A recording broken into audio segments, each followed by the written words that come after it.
Hello guys, welcome to my Bodoland Technical Mission channel. नोंथांमोनखौ आंनि चेनेलाव बरायो। दिनै आं नोंथांमोननो मोनथाम WhatsApp ट्रिकनि सोमोन्दै दिन्थिगोन। नोंथांमोना भिडिअखौ नायलांबाय था। नोंथांमोननि थाखाय बे ट्रिक्सआ जोबोद इम्पोर्टेन्ट जागोन होननानै आं सानो। जियानो जा, जुदि नोंथांमोना आगोलनि भिडिअफोरखौ नुवाखैब्ला आंनि चेनेलाव थांनानै गासै भिडिअखौनो नायजोबनो हागोन। आरो लोगोसे WhatsApp ट्रिकनि सोमोन्दै नायनो गोसो दङब्ला नोंथांमोना आंनि चेनेलाव थांनानै बे प्लेलिस्टआव नुगोन। बेवहाय WhatsApp ट्रिक दङ। बेवहाय नोंथाङा नायनो हागोन।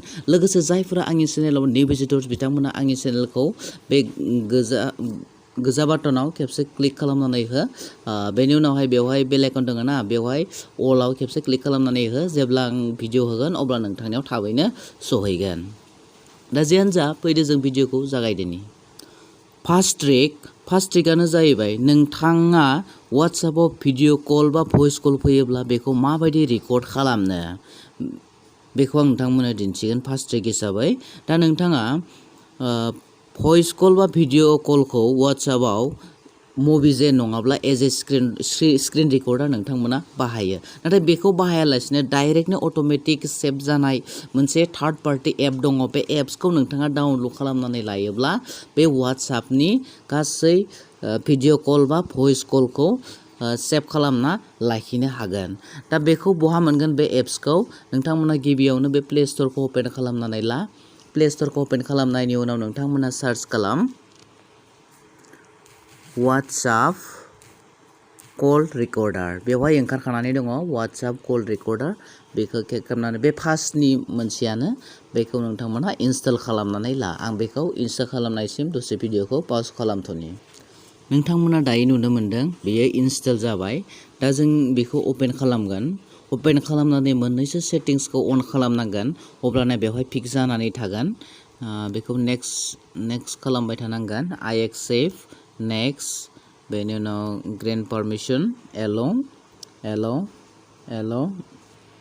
बेनि उनावहाय एल', बेनि उनाव इनेबल सार्भिस, बेनि उनावहाय बेवहाय नुदोंना एप्सखौ नागिर। नोंथांना बहाबा थांनानै थाहैनो हागौ, सिंफोरथिं ओरै नागिरनो हागोन नोंथाङा। दा आंनिया गिबियावनो दङ नालाय बेखौ आङो अन खालामनानै लागोन सेटिंसखौ।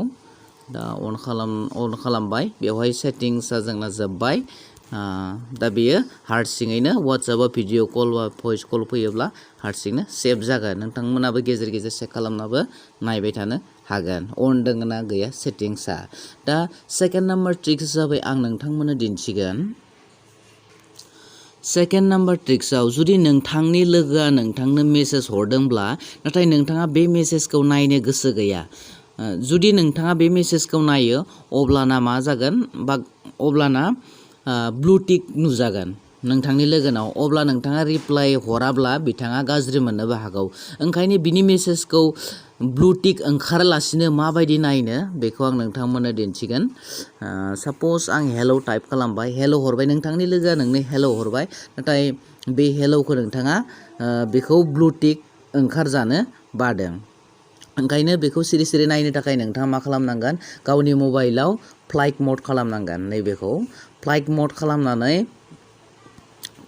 खालामनानै मेसेजखौ नायनो हागोन। जेरै हाय हेल' हरदोंमोन, दा बेवहाय नायबाय। नायनायनि उनाव दा बिथाङा नोंथांनि मेसेजखौ नायदो नामा जेबो मोनथिदिया, माने ब्लु टिक ओंखारदिया।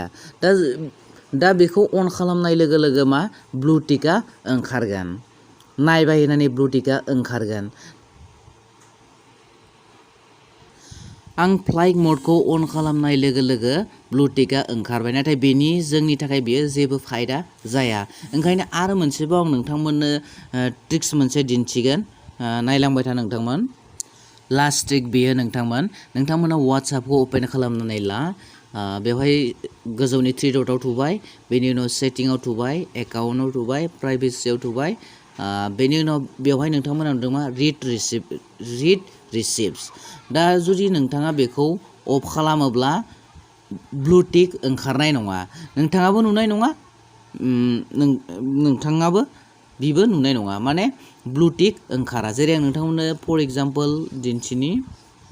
साप'ज आं SMS हरबाय, मा खालामदों?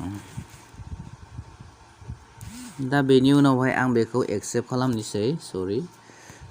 एक्सेप्ट खालामबाय। एक्सेप्ट खालामनायनि उनावहाय दा बेवहाय नायदो नोंथांमोन नायनायनि उनावबो बेवहाय ब्लु टिक गैया मानो होनबा सेटिंखौ अफ खालामनानै दोनदों नोंथाङा बेबायदिनो सार्ट खालामनो हागोन ब्लु टिक ओंखाराब्लासिनो आरो जुदि बेखौ अन खालामफिननोबा नोंथाङा सेटिंआव थांफिननांगोन थ्रि डटआव थुबाय सेटिंआव थांनानै एकाउन्ट्सआव दहायनायाव थांफिन बेनि उनाव बेखौ अन खालामना हो अब्लाना ब्लु टिकखौ बिबो नोंबो नुनाय जागोन बेखिनियानो नोंथांमोन बे मोनथाम टिक्सआ जुदि भिडिअखौ मोजां मोनोबा लाइक खालाम कमेन्ट खालाम आरो माबाफोर बुजि मोननो गोनां दङब्ला नोंथांमोना कमेन्ट बक्सआव सोंनो हागोन आं बेनि सोमोन्दै भिडिअ बानायगोन थेंक्स फर वाचिं फ्रेन्ड बाय बाय